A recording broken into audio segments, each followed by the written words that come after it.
इंसानियत तो जैसे मर चुकी है। गरीब बेचारे को गाड़ी मारकर खुद अपनी जान बचाने के लिए भाग गए। अस्सलाम वालेकुम एवरीवन, कैसे हैं आप? Welcome to my channel Ziya Saad vlogs. सबसे पहले तो मैं आप सबसे माजरत करती हूँ कि अब मैं कुछ दिनों से कोई लॉन्ग वीडियो अपलोड नहीं कर पाई। तो उसके रीज़न्स हैं। एक तो ये कि हमारी फैमिली में एक ऐसा हादसा हुआ कि जिसने हम सबको हिला कर रख दिया और हम सब बहुत ही ज़्यादा परेशान थे, बहुत डिस्टर्ब थे। और दूसरा ये कि आपको मेरी आवाज़ से फ़ील हो रहा होगा कि मेरी तबीयत जो है वो काफ़ी ज़्यादा ख़राब है, गला ख़राब है और फ्लू का इशू है। तो सारी जो प्रॉब्लम्स हैं वो लाइफ में साथ साथ चलती रहती हैं। तो मैं आती हूँ आज के टॉपिक की तरफ कि आज मैं किस मसले पे बात करना चाह रही हूँ। तो मैं बहुत ही ज़्यादा हैरान होती हूँ कि आखिर इस दुनिया में हम लोग सिर्फ़ और सिर्फ पैसे के पीछे भाग रहे हैं, अपने आप का सोचते हैं। खुदगर्ज़ी इतनी ज़्यादा फैल गई है कि क्या हमारे अंदर ज़रा भी इंसानियत नहीं रही। मैं बात कर रही हूँ, मेरी कज़न के हस्बैंड हैं। मेरी कज़न जो कश्मीर रहती हैं, उनके हस्बैंड अपने बीवी बच्चों का पेट पालने के लिए यहाँ इस्लामाबाद में जॉब करते थे। तो वो रात को अपने क्वार्टर में वापस जा रहे थे कि कुछ गाड़ी वाले गुजरे और उन्होंने टक्कर मार दी।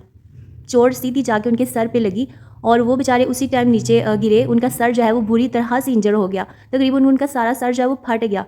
लेकिन गाड़ी वालों ने इतनी ज़हमत तक नहीं की कि अगर वो खुद उनको जाके हॉस्पिटल एडमिट नहीं करवा सकते तो कम से कम हॉस्पिटल के गेट के पास ही छोड़ देते या किसी को बता देते। लेकिन उन्हें इस चीज़ का इतना डर था कि अगर हम इनको हॉस्पिटल लेकर गए तो हम खुद फंस जाएंगे, क्योंकि ये एक्सीडेंट केस है। तो वो उनको उसी तरह मरता हुआ, उसी तरह सिसकता हुआ छोड़कर अपनी गाड़ी लेकर फ़ौरन भागे और वो बेचारे वहीं रोड पे पड़े रहे।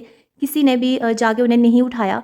फिर काफ़ी टाइम गुजर गया, वो इसी तरह वहाँ पे रहे। उनका बहुत ज़्यादा जो ब्लड था वो वेस्ट हो गया और बाद में कुछ लोग वहाँ से गुजरे जिनको शायद अल्लाह ताला का डर था या कुछ नेक लोग मैं कहूँगी। उन्होंने जब उनको ऐसी हालत में देखा, उनका आईडी कार्ड वगैरह उनकी पॉकेट से निकाला, चेक किया, कुछ फ़ोन नंबर्स मिले तो उनके जानने वालों को कॉल की। फिर वो आए, उन्होंने उनको हॉस्पिटल एडमिट करवा दिया। अब सेकंड डे उनका ऑपरेट हुआ और आपको तो पता है कि जो ब्रेन की इंजरी होती है कितनी ज़्यादा वो डिफ़िकल्ट होती है और कितनी ज़्यादा जो है वो क्रिटिकल होती है और बहुत कम चांसेस होते हैं कि अगर किसी एक्सीडेंट में किसी का ब्रेन इंजर हो जाए तो उसके बचने के जो चांसेस हैं वो बहुत ज़्यादा कम होते हैं। तो इनके साथ भी ऐसे ही हुआ। डॉक्टर्स ने कहा कि अगर 6 घंटे के अंदर इनको होश आ गया तो मे बी ये सर्वाइव कर पाएँ। लेकिन ऑपरेट के बाद उनको होश ही नहीं आया। कुछ घंटे उनको वेंटिलेटर पर रखा गया, लेकिन उसके बाद वो अपनी ज़िंदगी की बाजी हार गए।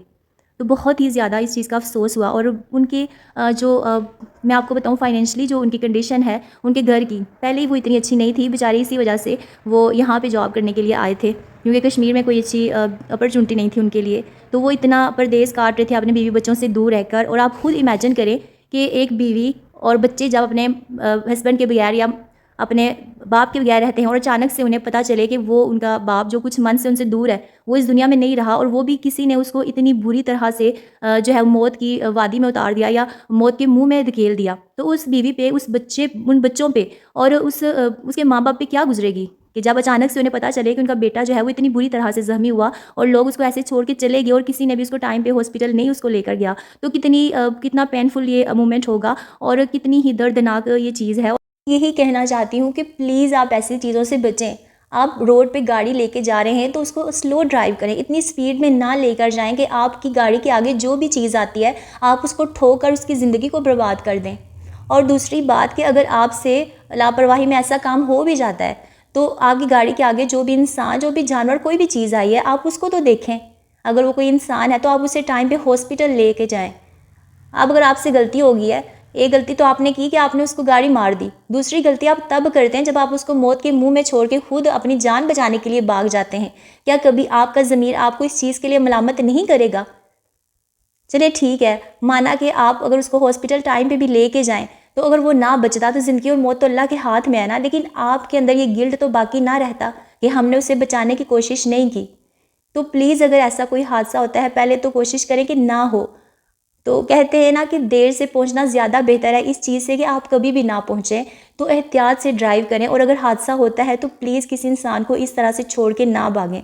और मैं अपनी यूट्यूब फैमिली से ये गुजारिश करूँगी कि प्लीज़ आपने दुआ करनी है मेरी कज़न के लिए कि अल्लाह ताला उन सब को सब्र अता करे। अल्लाह हाफ़िज़।